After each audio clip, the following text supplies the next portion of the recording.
Satpara Lake is located near Skardu. A is the right option. Satpara lake कहाँ पे है? स्कर्दू में है। A is right option. इसी तरह मानछड़ लेक दादू में है। किंजड़ लेक ठट्ठा में है।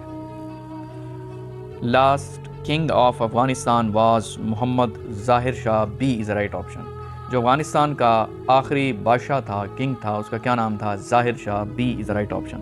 जो कि 1933 से लेकर 1973 तक अफगानिस्तान का किंग रहा। उसके बाद प्रेसिडेंशियल सिस्टम आ गया। पहला जो प्रेसिडेंट था वो सी ऑप्शन सरदार दाऊद खान था। 1973 से 1978 पहला प्रेसिडेंट दाऊद खान था। River Nile flows through which of following cities?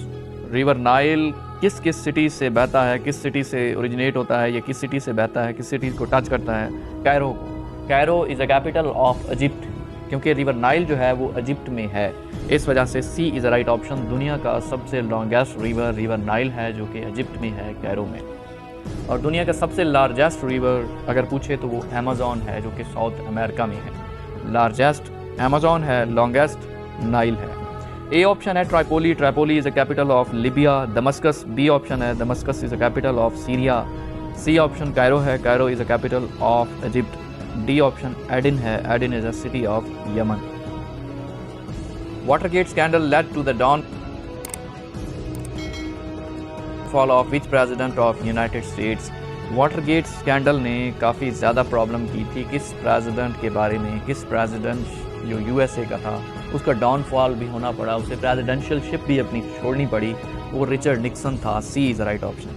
Watergate scandal जून 1972 में आया था यूएसए में। बेसिकली ये एक जासूसी का इल्ज़ाम लगा था इनके प्रेसिडेंट रिचर्ड निक्सन पे, और रिचर्ड निक्सन ने रिज़ाइन भी कर दिया था। बाद में जब इन्वेस्टिगेशन हुई तो पता चला कि इसमें रिचर्ड निक्सन की कोई भी इन्वॉल्वमेंट नहीं थी। वो इसके लिए एक प्रोपेगेंडा था, प्लान रचाया गया था इसे प्रेसिडेंशियलशिप से हटाने के लिए। So C is right option. Richard Nixon. Watergate scandal 1972 में आया था। अब ए ऑप्शन है जिमी कार्टर। ये भी यूएसए का प्रेसिडेंट था, 39th प्रेसिडेंट था, जो कि 1977 से लेकर 1981 तक यूएसए का प्रेसिडेंट रहा। बी ऑप्शन थियोडोर रॉजवेल्ट है, जो कि 26th प्रेसिडेंट था यूएसए का, 1901 से लेकर 1909 तक ये प्रेसिडेंट था।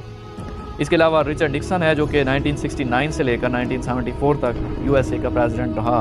वाटरगेट स्कैंडल 1972 में आया था, लेकिन 1974 में जाके रिचर्ड निक्सन ने रिज़ाइन कर दिया जब इस पे इल्ज़ाम बहुत भारी हद तक स्ट्रॉन्ग हो गया और जगह जगह पे एहतजाज होने लगा। तो फिर 1974 में इसने रिज़ाइन कर दिया था अपनी प्रेसिडेंशियलशिप से। Treaty of Versailles ended the world war first.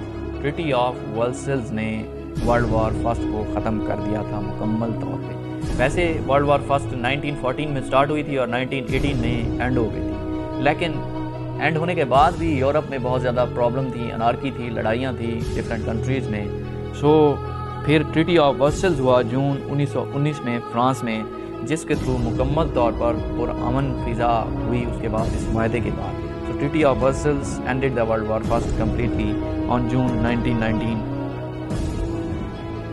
Who built the Badshahi mosque in 1673? Badshahi mosque किसने बिल्ड की थी? औरंगज़ेब आलमगीर ने। D is right option. Aurangzeb Alamgir बहुत मुत्तकी और परहेज़गार इंसान था, 5 वक्त का नमाजी था, मुग़ल एम्परर था, और इसने 1673 में बादशाही मॉस्क को बिल्ड किया था लाहौर में, और उसके आर्किटेक्चर का नाम नवाब ज़ैन यार जंग था। और औरंगज़ेब आलमगीर 1658 से लेकर 1707 तक मुग़ल एम्परर रहे, बादशाह रहे। ए ऑप्शन हुमायूं है। हुमायूं 1530 से लेकर 1540 तक रहे। फिर शेरशाह सूरी ने इस पर अटैक किया था और इसको हटा दिया। बाद में 15 साल तक सूरी डायनेस्टी चलती रही। फिर 1555 में इसने हुमायूं ने दोबारा अटैक किया और रीगेन किया मुग़ल एम्परर, और 1555 से लेकर 1556 तक इसने दोबारा से रूल किया। 1556 में इसकी डेथ हो गई थी सीढ़ियों से गिरकर। और बी ऑप्शन जहांगीर है। जहांगीर 1605 से लेकर 1627 तक रहे। C option Mughal emperor Akbar है, जो कि 1556 से लेकर 1605 तक मुग़ल एम्परर रहे। नेक्स्ट क्वेश्चन है Indus water treaty between India and Pakistan was broken by. Indus water treaty सिंध ताश मुआहदा, जो कि 19 सितंबर 1960 को हुआ था कराची में, किसके थ्रू हुआ था? वर्ल्ड बैंक के through. D is the right option. ये बेसिकली एक पानी का मुआहदा था, सिंतास मुआहदा जिसे कहते हैं, पाकिस्तान और इंडिया के दरमियान हुआ था। 3 दरिया पाकिस्तान के हिस्से में आए थे और 3 दरिया इंडिया के हैंड ओवर कर दिए गए थे। पाकिस्तान की तरफ से उस वक्त प्रेसिडेंट अयूब खान था, इंडिया की तरफ से प्राइम मिनिस्टर उस वक्त जवाहरलाल नेहरू था जिसने ये साइन किया था।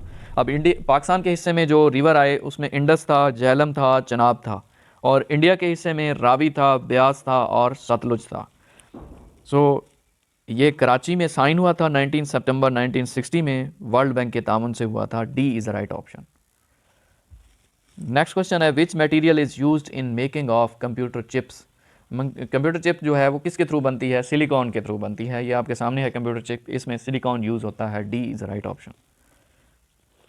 नेक्स्ट है whom did Lord Mountbatten replaces in 1947 as viceroy of India. Lord Mountbatten ने किसको रिप्लेस किया था, किसकी जगह पर आए थे 1947 में लास्ट वायसरॉय ऑफ इंडिया के तौर पर? लॉर्ड वेवल की जगह पे आए थे। लॉर्ड वेवल बेसिकली इंडिया के सेकंड लास्ट वायसरॉय थे जो 1943 से लेकर 1947 तक रहे थे।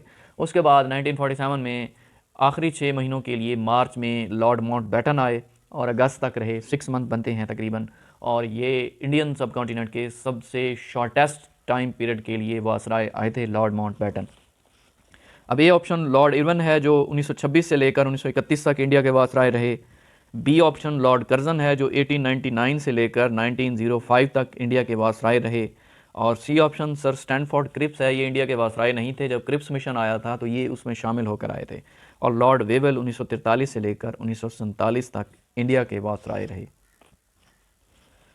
नेक्स्ट क्वेश्चन है which act with some amendments was adopted as interim working constitution of Pakistan. कौन सा वो एक्ट था जिसमें कुछ तरामीम करके पाकिस्तान ने उसको अडॉप्ट किया था, अपने कॉन्स्टिट्यूशन का हिस्सा बनाया था? Government of India act 1935। 1935 का जो एक्ट था इंडियन सब कॉन्टिनेंट में ब्रिटिशर्स जिसे लेकर आए थे, उसमें थोड़ी सी तरमीम करके पाकिस्तान ने भी अडॉप्ट किया था और इंडिया ने भी अडॉप्ट किया था 1935 का एक्ट।